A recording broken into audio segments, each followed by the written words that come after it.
पृथ्वी रे समस्त एक न्याययुक्त कथा गोटे रही शिक्षित अशिक्षित धनी गरीब एवं सर्वधर्म सर्वजाति ताहा मृत्यु।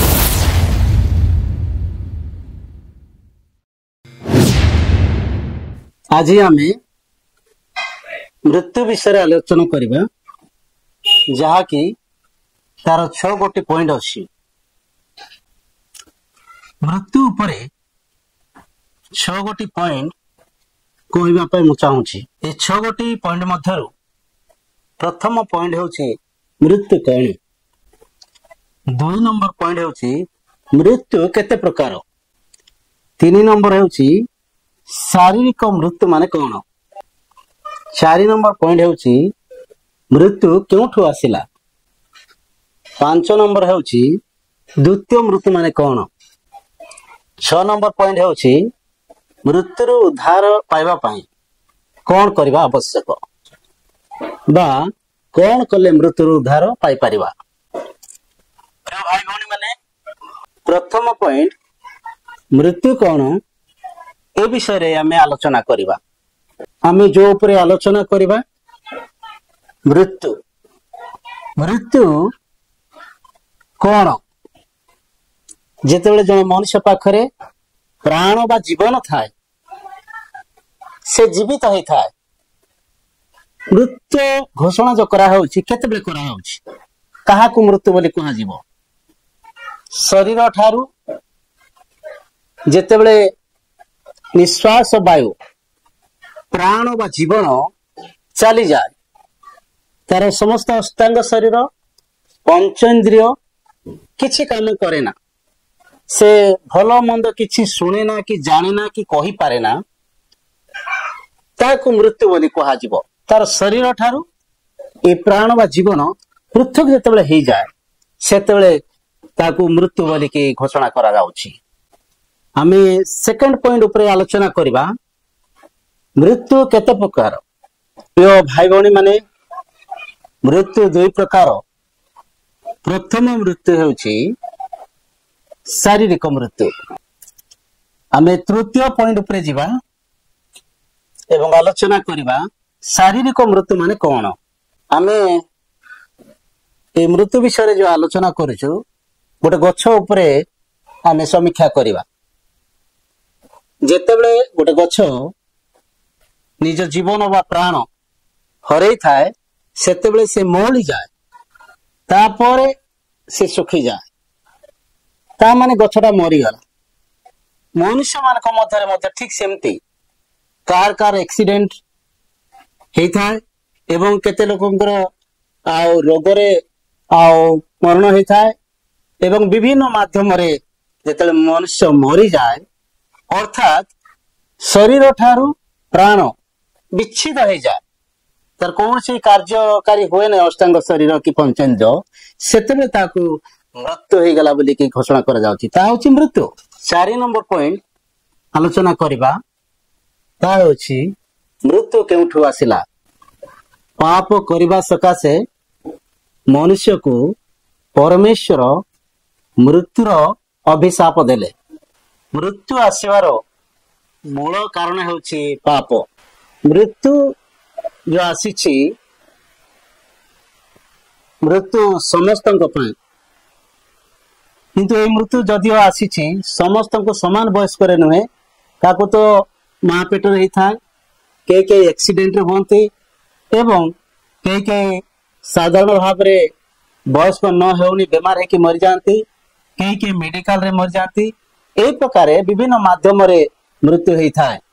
आ से मृत्यु भाव विचार नुहे धर्म विचार नुहे किबा आउ जाति विचार नुहे जेतेबे जाकू जेमती मृत्यु हेबा कथा सेमती हिसाब रे मृत्यु हेई थाए। 5 नंबर पॉइंट को जीवा ता होछि द्वितीय मृत्यु। ई द्वितीय मृत्युर अर्थ कोन ए विषय रे आलोचना करिबा। द्वितीय मृत्यु माने आत्मिक मृत्यु। शारीरिक मृत्यु समाप्त होला परे आत्मिक मृत्युर संभावना अछि।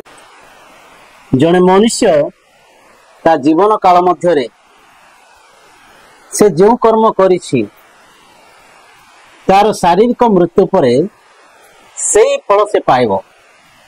ଅର୍ଥାତ୍ ଜୀବନ ମଧ୍ୟରେ ଯଦି ଭଲ କର୍ମ କରିଛି, ପବିତ୍ର କାମ କରିଛି, ତେବେ ତାର ଶାରୀରିକ ମୃତ୍ୟୁ ପରେ ଆତ୍ମିକ ମୃତ୍ୟୁ ତାର ହେବ ନାହିଁ। ଯଦି ସେ ଜୀବନ କାଳ ମଧ୍ୟରେ ଅଧର୍ମ କାମ କରିଛି, ତାର ଫଳ ଆତ୍ମିକ ମୃତ୍ୟୁ ଦିଆଯିବ। ଆମେ 6 ନମ୍ବର ପଏଣ୍ଟ ଆଲୋଚନା କରିବା, ମୃତ୍ୟୁରୁ ଉଦ୍ଧାର ହେବା ପାଇଁ ଆମେ କଣ କରିବା। ପ୍ରିୟ ଭାଇ ଭଉଣୀ ମାନେ, ଏ ପୃଥିବୀରେ ବଞ୍ଚିବା ପାଇଁ, ମୃତ୍ୟୁ ନ ହେବା ପାଇଁ ବୋଲିକି ଅନେକ ଶତ ଚେଷ୍ଟା କରୁଛନ୍ତି। କେହି ମେଡିସିନ ଖାଉଛନ୍ତି, ଅନେକ ଏକ୍ସରସାଇଜ କରୁଛନ୍ତି, କେହି ସନ୍ନ୍ୟାସୀ ହେଉଛନ୍ତି ଏବଂ ବିଭିନ୍ନ ପନ୍ଥା ଅଛି। ତଥାପି ସେ ସବୁରୁ ସେମାନେ ଉଦ୍ଧାର ପାଇପାରିବେନି, ଯେହେତୁ ମନୁଷ୍ୟକୁ ମୃତ୍ୟୁ ଲାଗି ରହିଛି, ଆଉ ନିଶ୍ଚିତ ଭାବରେ ତାର ମୃତ୍ୟୁ ହବ ହିଁ ହବ। ଏବଂ ଏସବୁ ଶାରୀରିକ ମୃତ୍ୟୁ, ମନୁଷ୍ୟ ଏ ସମସ୍ତ ଚେଷ୍ଟା କଲା ପରେ ମଧ୍ୟ ତାର ମୃତ୍ୟୁ ହୋଇଥାଏ, କାରଣ ଏହା ଶାରୀରିକ ମୃତ୍ୟୁ।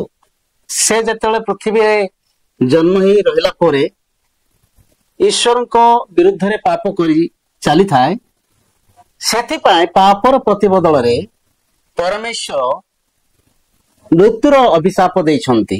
କିନ୍ତୁ ମନୁଷ୍ୟ ଶାରୀରିକ ମୃତ୍ୟୁ ଅଟକେଇବା ପାଇଁ କେତେ ଚେଷ୍ଟା କଲେ ମଧ୍ୟ ଅଟକେଇ ପାରିବେ ନାହିଁ, ଯେହେତୁ ମନୁଷ୍ୟର ପାପ ସକାଶେ ପରମେଶ୍ୱର ମନୁଷ୍ୟକୁ ପାପ ବଦଳରେ ଦଣ୍ଡ ଅଭିଶାପ ଦେଇଛନ୍ତି।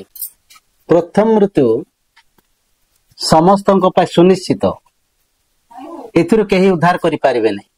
କିନ୍ତୁ ଦ୍ୱିତୀୟ ମୃତ୍ୟୁ ଯୋଉ ଅଛି, ଏଥିରେ ଉଦ୍ଧାର ହେବା ପାଇଁ ପବିତ୍ର ବାଇବେଲରୁ ଆମେ ଶିଖିପାରିବା, ଯାହାକି ହିତୋପଦେଶ 10 ଅଧ୍ୟାୟ 2 ପଦରେ ଲେଖା ଅଛି।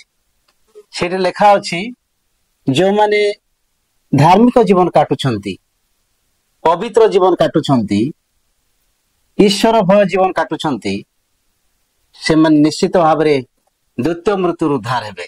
ମନୁଷ୍ୟ ଦ୍ୱିତୀୟ ମୃତ୍ୟୁରୁ ଉଦ୍ଧାର ହେବାକୁ ହେଲେ ପାପରୁ ଦୂରେ ରହିବାକୁ ହେବ, ଯାହା ଧର୍ମଶାସ୍ତ୍ର ପବିତ୍ର ବାଇବେଲ କହେ। ହିତୋପଦେଶ 10 ଅଧ୍ୟାୟ 2 ପଦରେ ଧାର୍ମିକ ଜୀବନ କାଟିବା ପାଇଁ ଏବଂ ପବିତ୍ର ଜୀବନ କାଟିବା ପାଇଁ। ମନୁଷ୍ୟ ପାପ କରିବା ସକାଶୁ ଈଶ୍ୱର ମନୁଷ୍ୟକୁ ମୃତ୍ୟୁର ଦଣ୍ଡ ଦେଇଛନ୍ତି ବା ଅଭିଶାପ ଦେଇଛନ୍ତି। କିନ୍ତୁ ସେଥିରୁ ଉଦ୍ଧାର ହେବା ପାଇଁ ହେଲେ ଆମକୁ ପାପ ଛାଡିବାକୁ ହବ ଏବଂ ଆମେ ସେହି ପାପ ନ କଲେ ଦ୍ୱିତୀୟ ମୃତ୍ୟୁରୁ ଆମେ ଉଦ୍ଧାର ହେଇପାରିବା। ତେବେ ଆମେ ଖ୍ରୀଷ୍ଟିଆନ ଲୋକ ହିସାବରେ ବା ଅନ୍ୟ ଲୋକମାନେ ମଧ୍ୟ ହୁଅନ୍ତୁ, ଆମେ ଦ୍ୱିତୀୟ ମୃତ୍ୟୁରୁ ଉଦ୍ଧାର ହେବାକୁ ଥିଲେ ଧାର୍ମିକ ଜୀବନ କାଟିବାର ଅଛି।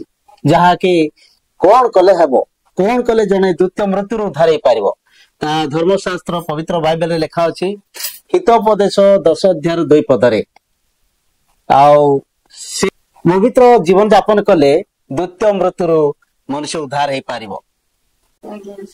ପାପ କଣ? ପାପ ହେଉଛି ଈଶ୍ୱରଙ୍କ ଆଜ୍ଞା ଲଙ୍ଘନ କରିବା ହିଁ ପାପ, ଯାହାକି ପ୍ରଥମ ଜୋନ 3:4 ଲେଖା ଅଛି। ଅଧର୍ମ ହେଉଛି ପାପ, ସମସ୍ତ ଅଧର୍ମ ହେଉଛି ପାପ, ଯାହାକି ପ୍ରଥମ ଜୋନ 5:17 ଲେଖା ଅଛି। ତେବେ ପ୍ରିୟ ପ୍ରଭୁଙ୍କ ଲୋକମାନେ, ଯେଉଁମାନଙ୍କୁ ଈଶ୍ୱରଙ୍କ ବାକ୍ୟ ସ୍ପର୍ଶ କଲା, ତେବେ ସେମାନେ ଆଉ ଜଣକୁ ଦ୍ୱିତୀୟ ମୃତ୍ୟୁରୁ ଉଦ୍ଧାର ହେବା ପାଇଁ ଆମେ ନିଜେ ଶିଖିବା ଏବଂ ଅନ୍ୟ ଲୋକମାନଙ୍କୁ ମଧ୍ୟ କହିକି ସେମାନଙ୍କୁ ଦ୍ୱିତୀୟ ମୃତ୍ୟୁରୁ ଉଦ୍ଧାର କରିବା।